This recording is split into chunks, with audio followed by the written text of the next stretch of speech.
I really do hope Microsoft is taking notes because they have their event in July, right? This July event for Microsoft Like, 'cause the has to knock it out of the park. Yeah, because the benchmark has been raised, right? Like they royally dumped on the first one, and then PlayStation just dumped on them a second time. Yep. They have 2 layers of dump they to crawl out of. Yeah, they need to.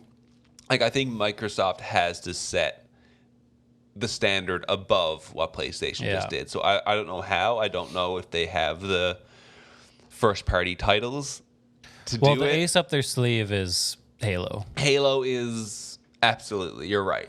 Like Halo, like the first Halo ever with the brand new engine with the biggest budget out of gaming history. Yeah. Like, if they don't knock it out of the park with this Halo, then like, rip Xbox. Xbox might be in trouble with this Halo. Yeah, you're right.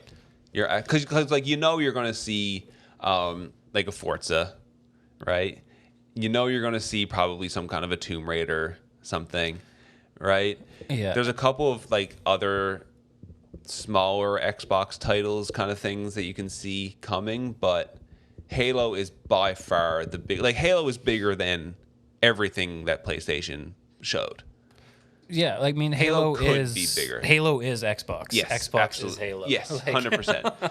So that's kind of where it kind of all lies on that. Like, as long as they get the production right, yeah, which I hope they learned from their last one, that they get it, they nail that, and then it's not a concern.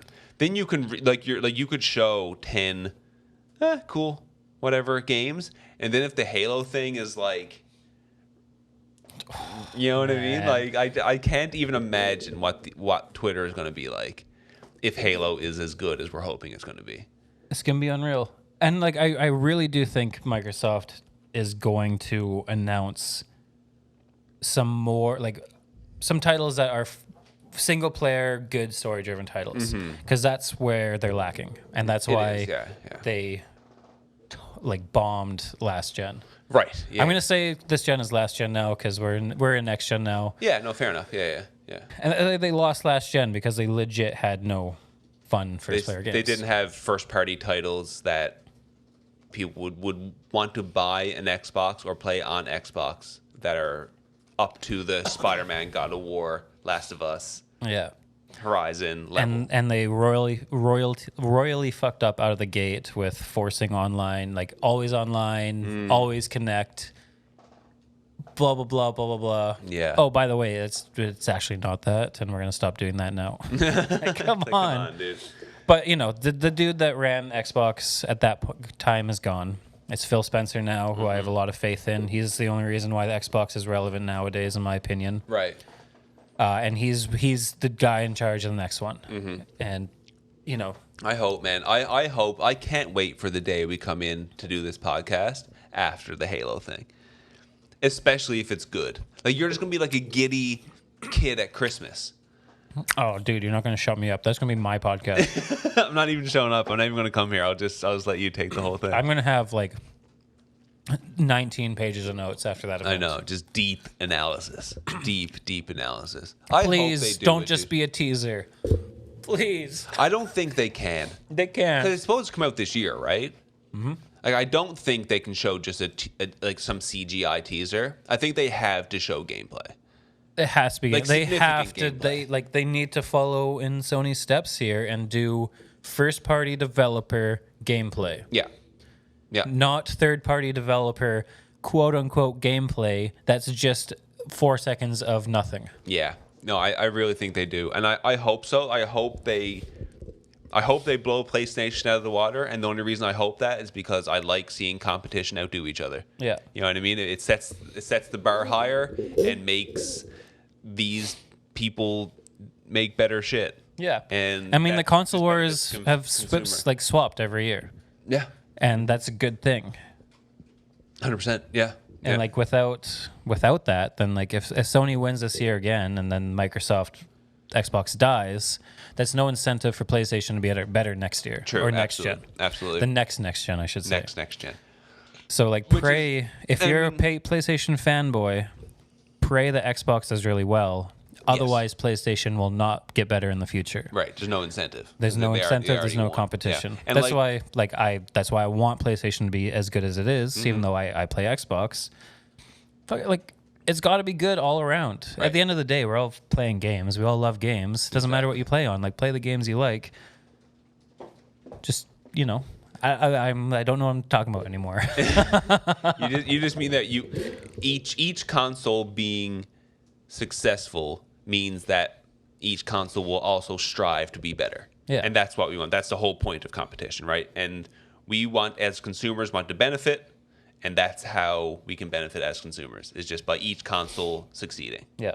Right? So that's great. And like, it looks like on a raw power standpoint, the Xbox, like spec-wise, is stronger, right? Spec-wise, yeah. I mean, it really is negligible at this point. You think? Yeah. Like, it's not... Like, it is more powerful. Like, is there a difference between 12 teraflops and 10.28 teraflops? Of course there's a difference, but like it's gonna look good regardless of what system you're on. That's what I mean. Like, to the eye, like, are the differences so minute that it's whatever? And at the end of the day, it's up to the developers to like take full advantage of that anyways. Just to unlock the potential, right? Yeah. So I don't know. Both consoles are more than powerful enough to drive beautiful games. Yeah, and this will be the last, like, 2020 and 2021 will be the last year of games on like the current Unreal Engine as well, because we can't forget that tech demo that came out, right? Like, so after maybe even towards the end of 2021, you'll start seeing games that have been made off of that Unreal 5. Right? It'll be interesting because they're going into they're giving there's, I think they said January. They're gonna start letting some studios like use it.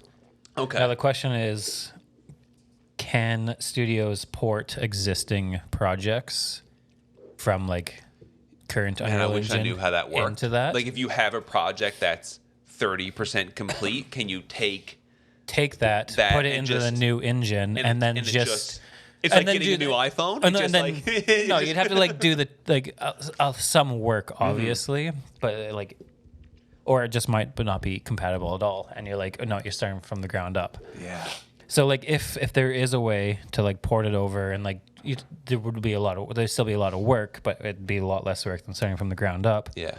Then maybe we'll see games at the end of the year, at least demos. Right. Yeah. But it takes like 3 to 4 years to make a game. To make special AAAs, yeah, for sure. It'd be interesting. It will be interesting. But that is like one weird crossroad of where we're going into a next gen, but with the engine, the main engine, if we're talking Unreal, you're getting into the end of the cycle for that version of that engine, right? Anyway. But but like you said too, like, this Halo engine is built from the ground up, and that's brand new, so that's a next gen engine as well. So like, I don't know. I guess the engine thing is just constant. It's just a revolving door, right? Yeah, and that's a good point. Like, the Slipspace engine is like, it's built.